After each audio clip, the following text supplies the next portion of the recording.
A lot of people really feel that you're going to get an Oscar this year. How would you feel about that? I'd feel good. But I don't know whether it's a reality. I'll feel really good if I get nominated. I even feel that's a long shot because I think I may split the vote.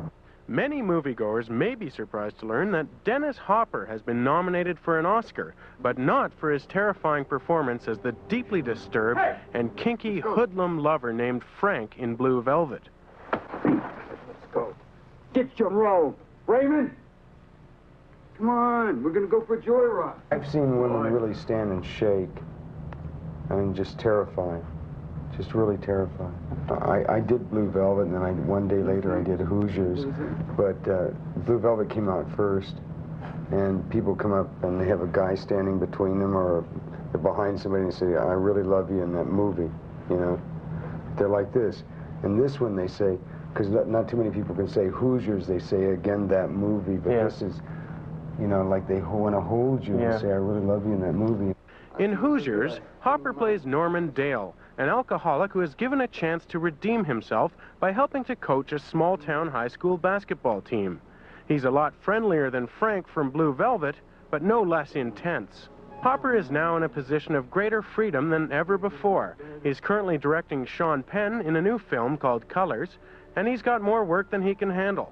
He's just released a fascinating collection of surprisingly telling photographs called Out of the 60s.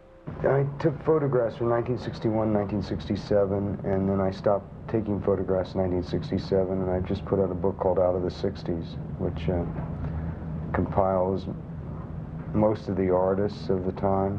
I've certainly had a very interesting life, and I've been in a lot of interesting places when a lot of interesting things happened. And it wasn't necessarily by my design, I just happened to be there when these things happened. Why were you attracted to this character? I always immediately felt a very strong sympathy, you know, a very strong pathos with the character, and I wanted to play it. I really don't know why. I think the film deals with emotion, and I think that David Lynch's films, they do follow not an intellectual logic, but an emotional logic, so that when I read it, I just followed what they called my guts. And I really liked it, and I thought I did understand who she was, even if it was hard to give words. In the movie, you play a woman who gets involved in some sadomasochistic sexual scenes. Right. Were those difficult scenes for you to play? It is difficult, but I mean, once it's clear in your mind, and it isn't as difficult as people would think it is. You know, yes, difficult what? To take off your clothes? Yes, it is. But that is not what makes it a difficult acting-wise. You know, that is difficult for me because I am shy and it's embarrassing, and, you know, it's very unpleasant to do certain things in front of people that you don't know. But acting-wise, to me, it was very focused who she was and what her feelings were. Hey! Let's go. Get your robe. Raymond! Several critics have said that this is the quote-unquote sickest movie ever made. Roger Ebert was one of those who said that you were being exploited in this movie.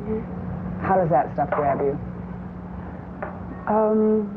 I don't think it was exploitive because it wasn't titillating, first of all. You know, it wasn't titillating. It wasn't done to, it wasn't sex and violence to attract an audience or to go. It's actually, some of it, it's very painful and sometimes even repelling. And I think that's true of my nudity too. When I come out, there is one scene where I come out, and it's really the only scene that you really see me totally naked. I come out from the bush and I'm totally bruised. And yes, it is a sexual image, but it's also a very painful image. I am being beaten, have been probably raped. I come from a very violent scene, and if I have been, I don't think that's exploitive, but, you know, that's my opinion. I knew that doing this film I would have had some negative reactions. Of course, both of your parents are dead. Do you think you could have, or would have felt comfortable doing this role while they were living?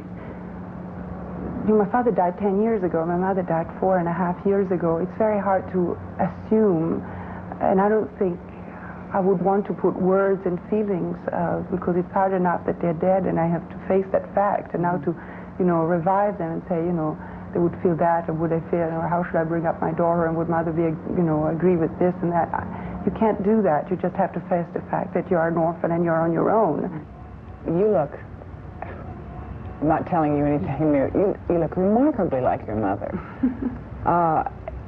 Has this been a plus for you or minus? I mean, how do you feel about that? No, I like that. I like that. I like it a lot. I mean, I like the way my mother looked very much.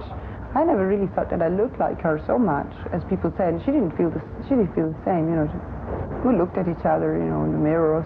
But sometimes in picture we could see, especially now that she's gone, I kind of like that even more. When people die, sometimes you try to find a way of consoling yourself is to find within yourself certain things. You sometimes do something, you say, look at that, that's not me, I must have inherited that from my father. My father would have done the same thing. I think it's one way of not missing them too much. You start finding them, the people that you miss within yourself. And looking like my mother, it is a very personal consolation. I don't know, professionally, I don't know if it helps or it doesn't help. Some people say it helps, some people say it doesn't help. I don't know.